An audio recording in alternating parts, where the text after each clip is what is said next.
who see the world the way you do.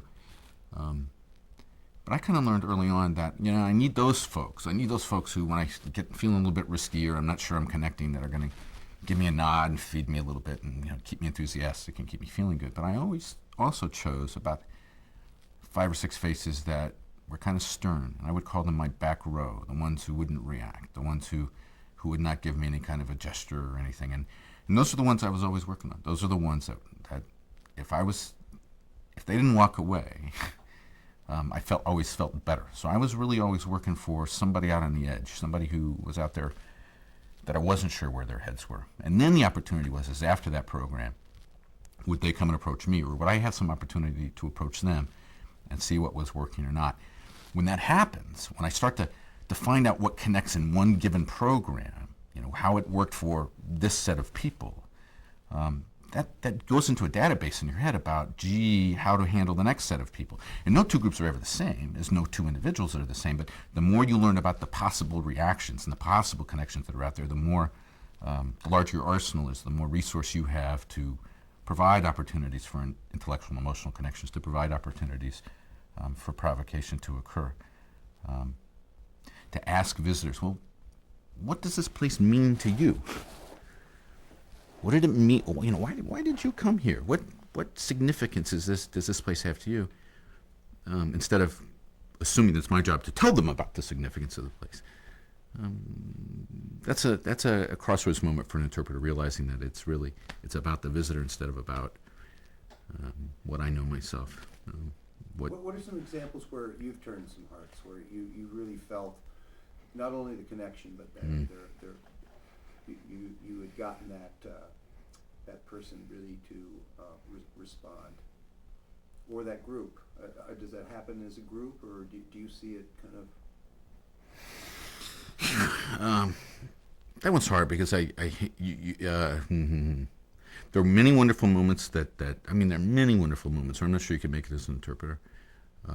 You could just have the energy to keep going if there wasn't the warmth of one of those solemn faces in the back coming up and even embracing you or something, or even telling you that you made a difference. Those things happen. When I was at the Vietnam Veterans Memorial, and this was pretty early in its existence, that was like an out there place. There were things going on there daily, moment by moment, that were just so dramatic. But here I am in a Park Service uniform, and for some reason, people who had been to Vietnam, and I don't understand that. I've read about it, but I don't understand that. They're touching me. They're thanking me for taking care of that place, which, something I think I'll probably be thinking about, trying to understand for the rest of my life. It feels risky to me, though, to say that, I made those connections for them, or that trying to anticipate or trying to guess what really happened in those visitors' minds, what the connections were. The hope is that's really about the place and not about me. And that's a risk for interpreters, too, is, you can be a good show person, and we've got a lot of great interpreters who are. But if the main thing an audience walks away from is, wow, wasn't she terrific, versus talking about that resource, if that's what's happening, then maybe some shift needs to occur. Maybe there's room for some improvement. If it's more about a show, then we're not making the connection. Then interpretation is not particularly valuable, because we can turn on shows all the time. Right. You feel fulfilled. Yeah. Yeah, I feel like one of the luckiest people in the world. When you were at the Vietnam Memorial, would there be people sharing experiences with you? Do you get? Yeah. You collect stories too. Yeah, you get a lot of that. It was always tricky not to impose or not to force yourself into a place.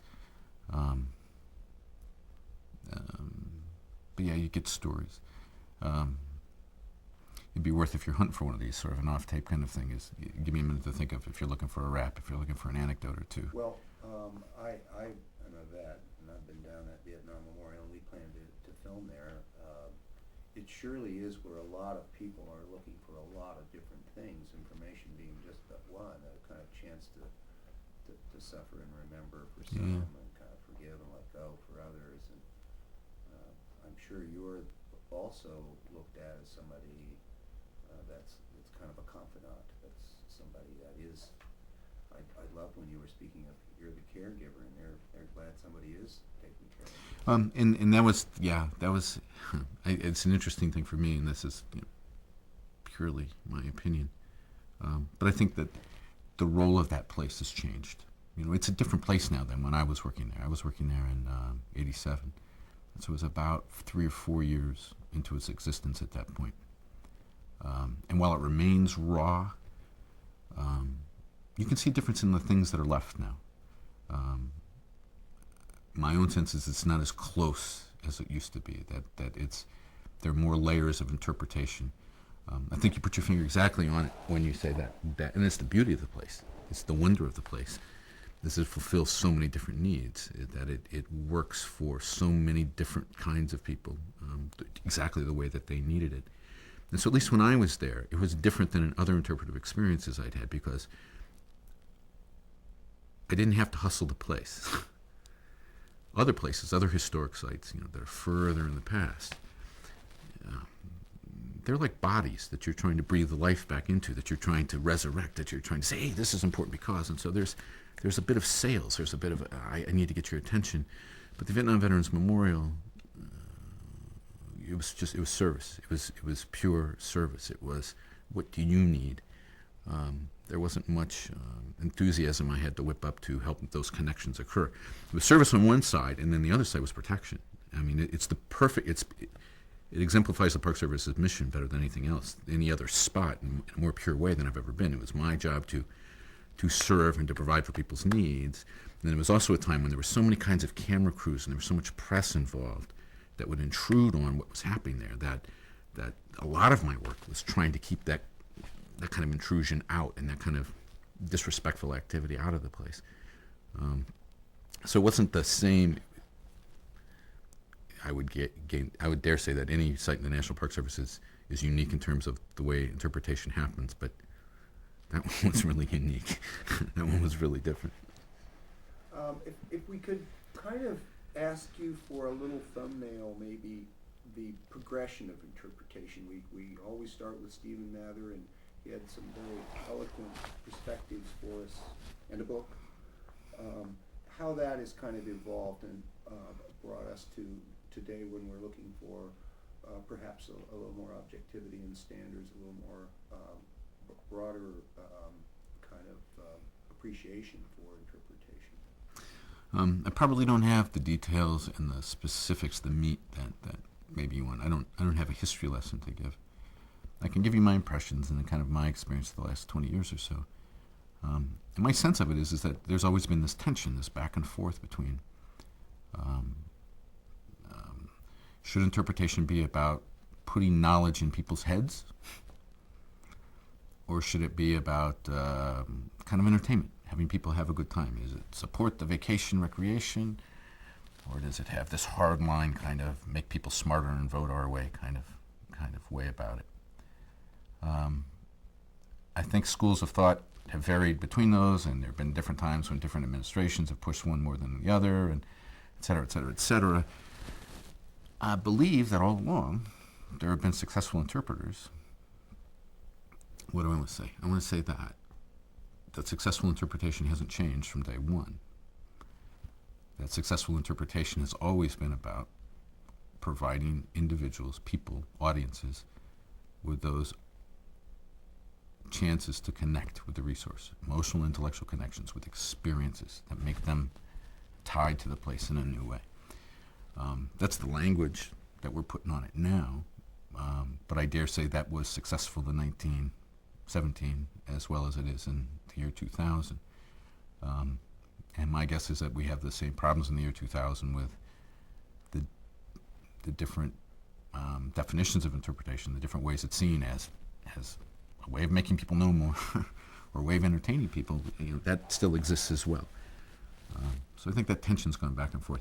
In the last 20 years or so, I think we've come a long way in terms of decreasing our isolation, getting to know each other better, building a professional language, identifying what it is that we really do. And I think that goes back to probably earlier, certainly earlier. I hear stories about Ray Nelson here in the 1960s, and when interpreters would come here for 6 weeks to, for like an academy kind of a thing, like, wow, I hear stories that he's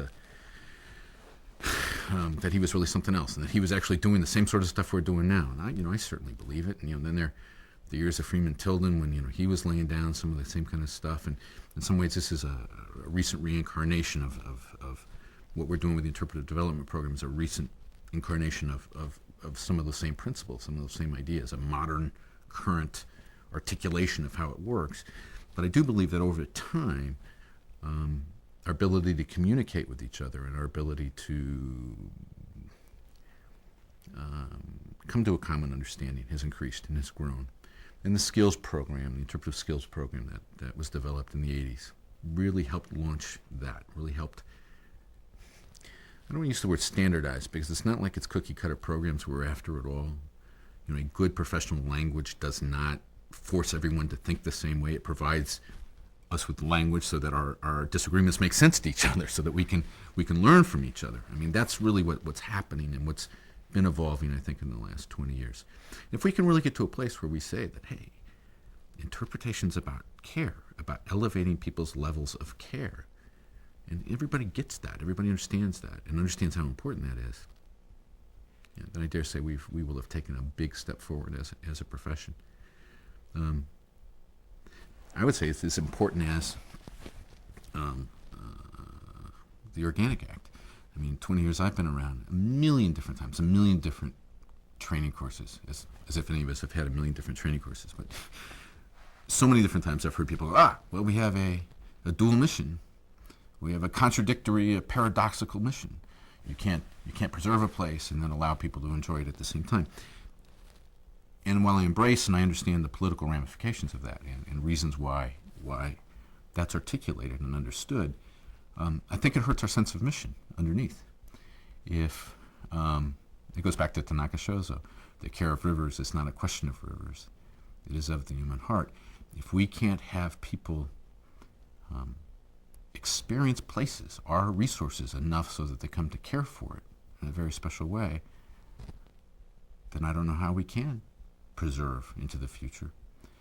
And if we can't step forward with science and good resource management methods, and, buttress that kind of stuff up, and help people understand that that enjoyment is more than fun, but is also that level of care, then I don't know how we've got a future if we can't have people understand that. I think interpretation really brings that together. I think interpretation's really our hope, is our salvation, is the melding of those dual missions. It's like, hey, these places are important enough to care about, to support the care for.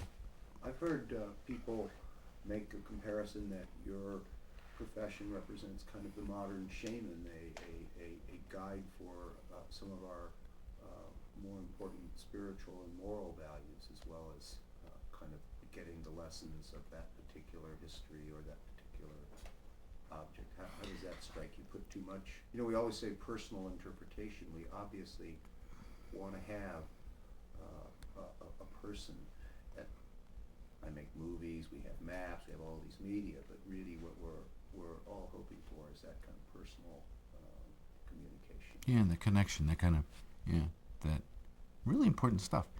Pardon me, I need to change the tape.